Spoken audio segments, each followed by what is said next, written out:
I'm moving because my son is getting married and I'm all excited and happy, not just because of the wedding itself, but also because all 8 of my children will be together. It's incredibly moving, along with the sons-in-law and daughters-in-law, the grandchildren and the granddaughters. I saw for myself. On the day of my son's wedding, I thought about how, in some distant, foreign, unrelated world, the sages in the Talmud are found. And even today, yeshiva students still study these topics with awe and trembling. So I pause for a moment. My son is now marrying the love of his life, and she is marrying the love of her heart. The entire tractate of Kiddushin feels irrelevant, distant, like a time tunnel from generations ago. Let me give you an example. Tractate Kiddushin begins in the Mishnah with the following words. I'll read to you from the Talmud. A woman is acquired in 3 ways. In other words, the man is essentially acquiring her. It's an act of acquisition, just like you buy a house or a car. And there are 3 ways to acquire a woman: with money, either actual money or something of value, like an object, with a document. You can simply write for her, "Behold, you are betrothed to me according to the law of Moses and Israel," on any piece of paper, and through intercourse, meaning through sex. These are the 3 ways a man can acquire a woman. This is the discourse that yeshiva students study to this very day, in a world that is moving toward equality between human beings, regardless of whether they are men or women. It's simply unbelievable, this discourse. And of course, the Gemara now discusses this Mishnah, that a woman is acquired with money, a document, or intercourse, and asks, how do you know she is acquired with money? And it brings a forced, illogical, baseless analogy, as is typical of the sages. Anyone who follows my videos already knows that the sages were shallow and their level of thinking was very, very low, not systematic, disorganized, not structured. To the extent that Maimonides defined the Talmudic rabbis, those who spend all day only on Talmud and do not engage in thought, critical thinking, or philosophy in this way. He defines them in his essay, The Resurrection of the Dead, as ex civil. The same goes for how we discuss in the Gemara. How do we know that a woman is betrothed with a document? That's not written in the Torah. Even with money, it's not written. And in the Gemara, they start to consider all sorts of possibilities. Can a woman be betrothed with the dung of an ox? The ox in question is one that has been sentenced by the court to be stoned because it killed, let's say, a person, and it produces dung.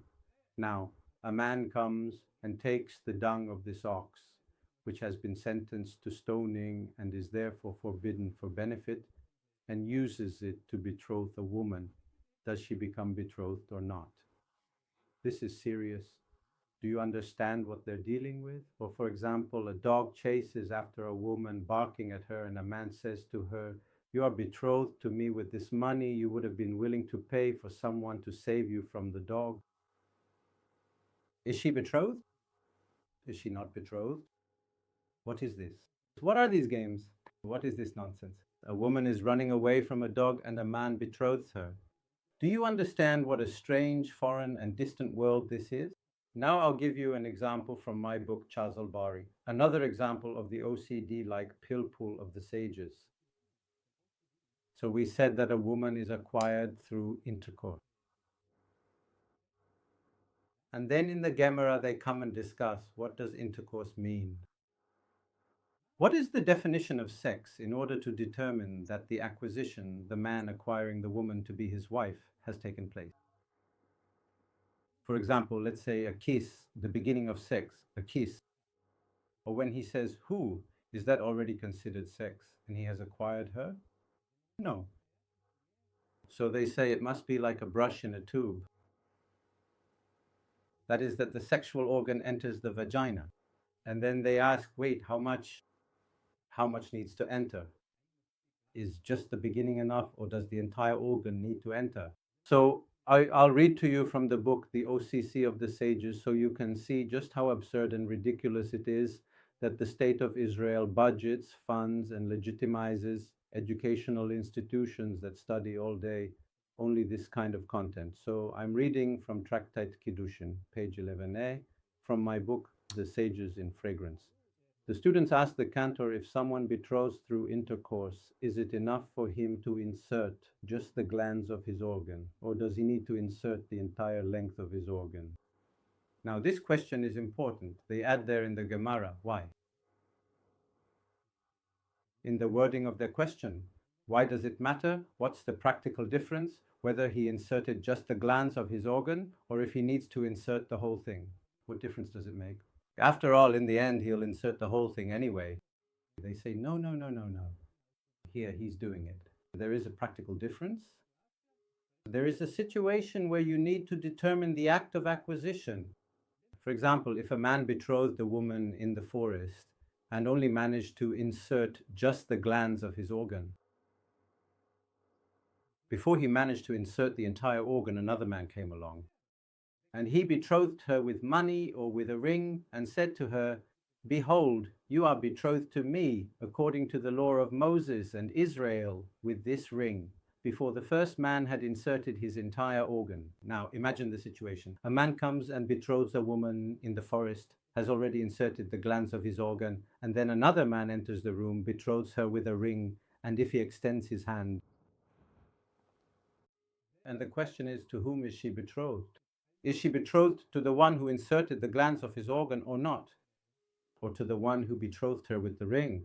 Because what does it depend on? On the act of acquisition through intercourse. If we say that the act of acquisition through intercourse is fulfilled by inserting the glands of the organ, then she is betrothed to the first one, the one who had intercourse with her. If it is necessary to insert the entire organ, then he did not manage to insert the whole organ, and another man came and betrothed her with money, then she is betrothed to the second one. The Talmud ruled that it is necessary to insert the entire organ because one who betroths through intercourse intends for full sexual relation. These are the absurdities that yeshiva students study in the yeshiva world, from the democratic and Jewish state of Israel. From Tractate Kiddushin, Daf Yud Aleph Amud Aleph. See to what level of madness the state of Israel has reached, and besides that, the obsession with the need to eliminate Hamas.